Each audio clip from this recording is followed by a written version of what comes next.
देवभूमि उत्तराखंड में वक्फ बोर्ड ने एक ईमानदार कोशिश की है, जिसमें हमने तय किया है कि जो 117 मदरसे वक्फ बोर्ड के हैं उसमें हम एनसीईआरटी का सिलेबस लागू करने जा रहे हैं। तो उस एनसीईआरटी के सिलेबस में संस्कृत की बुक भी अवेलेबल है।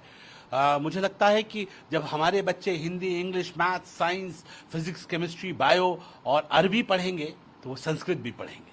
सब कुछ पढ़ेंगे ना। पढ़ेगा भारत तो बढ़ेगा Bharat. The Uttarakhand Waqf Board has chosen to implement a hybrid model of education, incorporating Sanskrit within the madrasas under its jurisdiction. The initiative, undertaken as a pioneering pilot project, will commence in 4 registered madrasas across the state.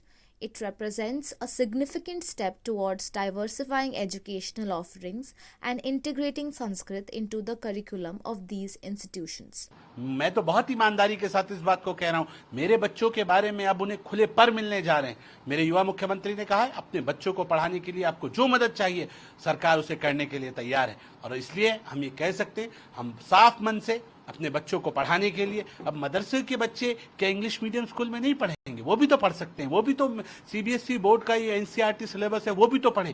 अब मेरे बच्चे यहाँ से in modern मदरसों से हाफिज कुरान के साथ साथ डॉक्टर, इंजीनियर, फिलोसोफर बन के निकलेंगे। अब वो भी एपीजे अब्दुल कलाम साहब के रास्ते पर चलेंगे और देश को नाम रोशन करने का काम करेंगे। हम एक पॉजिटिव वाइब्स के साथ हम आगे बढ़ रहे हैं। मुझे लगता है कि मेरे नबी ने भी कहा था कि अगर आपको इल्म हासिल करने के लिए चीन तक जाना पड़े तो जाओ। तो चीन में तो पहले चाइनीज सीखनी पड़ेगी ना। तो हर व्यक्ति को अपनी अपनी भाषा प्यारी है। अरब को अरबी प्यारी है, अंग्रेज को अंग्रेजी। तो मुझे हिंदी और संस्कृत प्यारी क्यों ना हो? देवभूमि उत्तराखंड से हमने एक पॉजिटिव सोच के साथ इस काम को अंजाम दिया है और मुझे खुशी हो रही है बताते हुए कि मदरसे, मुस्लिम धर्मगुरु बहुत सारे बहुत पॉजिटिव नोट्स के साथ आगे आ रहे हैं और वो कह रहे हैं हमारे बच्चों को आप पढ़ाइए, आगे बढ़ाइए। अब मुस्लिम बच्चे भी हम बहुत तेजी के साथ आगे बढ़ रहे हैं। और जो मेरे प्रधानमंत्री ने सपना देखा था कि मुस्लिम बच्चों के एक हाथ में लैपटॉप और दूसरे हाथ में कुरान होगी, वो इन मॉडर्न मदरसों से, देवभूमि उत्तराखंड से आपको नजर आए। Shadab Shams, the board chairman, emphasized that no language should be associated with a particular religion, advocating for the right to education for all.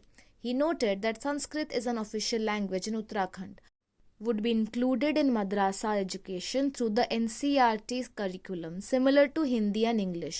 मेरे बच्चे जो हम विश्व गुरु बनने की दिशा में आगे बढ़ रहे हैं, अब हम विकसित देश की तरफ आगे बढ़ रहे हैं, उसमें इन मॉडर्न मदरसों का भी एक गिलहरी रूपी योगदान रहेगा।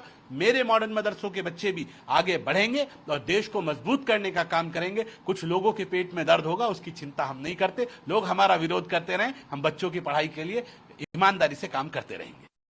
Till now, only theology related to Islamic studies along with Arabic was taught in 117 madrasas registered with UWB.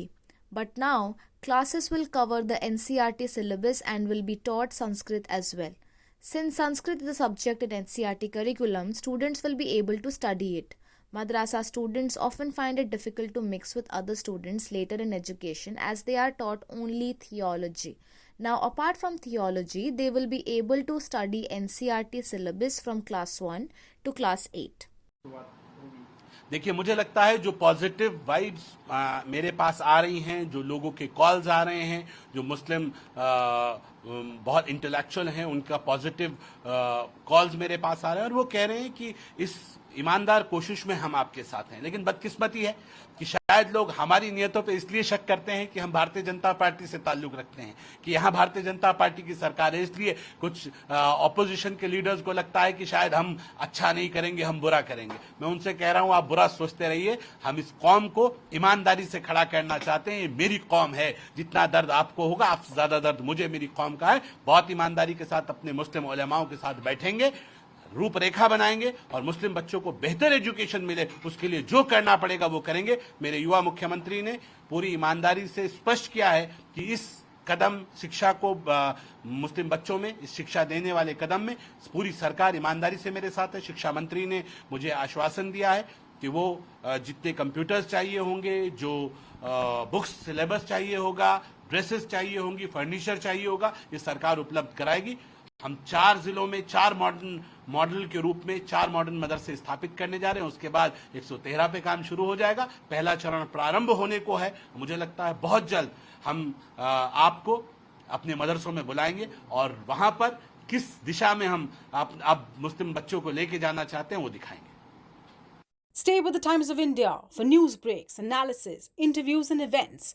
We bring you stories from your neighborhood and from across the globe as well. Subscribe to our YouTube channel. Hit the like button and press the bell icon so you don't miss any of our videos.